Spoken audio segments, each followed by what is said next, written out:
عقلمند فقیر۔ ایک مرتبہ ایک فقیر کسی میدان سے گزر رہا تھا۔ اسے دو سوداگر نظر آئی۔ اس نے سوداگروں سے پوچھا، بھائیو، کیا تمہارا اونٹ کھو گئے ہیں؟ سوداگر خوش ہوئی اور بولی، تم نے دیکھا ہے کیا؟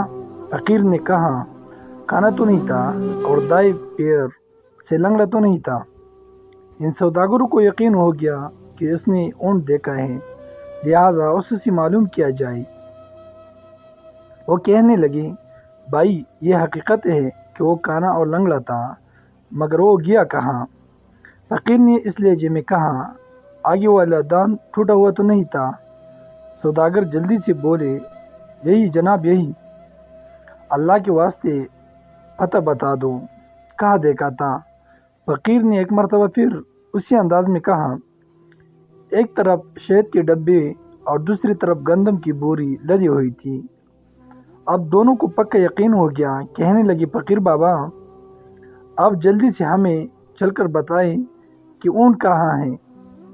فقیر نے کہا، بھائی، اگر سچ پوچھو تو نہ میں نے تمہارے اونٹ کو دیکھا ہے اور نہ اس کے بارے میں سنا ہے۔ میں ابھی تم دونوں سے سن رہا ہوں کہ تمہارا اونٹ کھو گئے ہیں۔ سوداگر حیران ہو گیا اور سمجھے کہ وہ ہم کو دھوکہ دے رہے ہیں۔ دھمکی دے کر کہنے لگے، اسی اونٹ پر دوسرے سامان کے ساتھ ہمارے جواہرات بھی رکھے ہوئے ہیں۔ اگر نہیں بتاؤ گے تو تمہیں قید کرا دیں گے۔ فقیر نے جواب دیا، بھائی، مجھے دھمکی نہ دو، میں نے تمہارے اونٹ نہیں دیکھا۔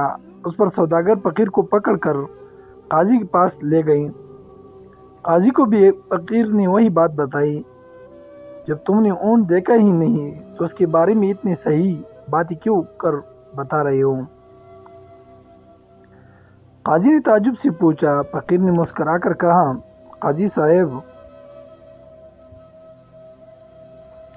میرے بات سن کر آپ ضرور شک میں مبتلا ہوں گے، لیکن میں اب آپ کو حقیقت بتاتا ہوں۔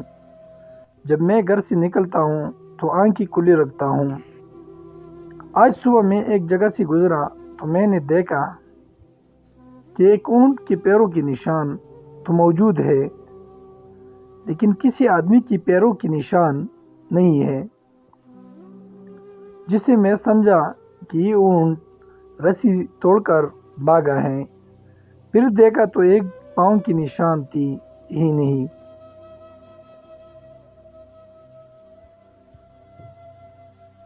اس سے معلوم ہوا کہ وہ لنگڑا ہے۔ پھر کیا دیکھتا ہوں کہ راستے کی ایک طرف گھاس چرانے کی نشانی ہے، جس سے معلوم ہوتا تھا کہ وہ کانا ہے۔ دان کے ٹوٹ ہونے کا علم اسی طرح ہوا کہ اس نے جس پودے کو کھانے کی کوشش کی اس کی کچھ پتے باقی رہ گئی تھی، اور سامان کا پتہ اس طرف چلا کہ ایک طرف چیونٹی کی امدرب تھی، جس سے معلوم ہوا کہ ایک طرف اناج ہے اور دوسری طرف شہد کی مکھیاں تھی، جس سے معلوم ہوا کہ وہاں شہد ضرور ہوگا۔ قاضی یہ بات سن کر دنگ رہ گیا اور فقیر کو شاباش دی۔ سوداگر بھی فقیر کے بتائے ہوئے راستے پر گئی اور انہیں اپنا کھویا ہوا اونٹ مل گیا۔ انہوں نے فقیر کو انعام و اکرام سے نوازا۔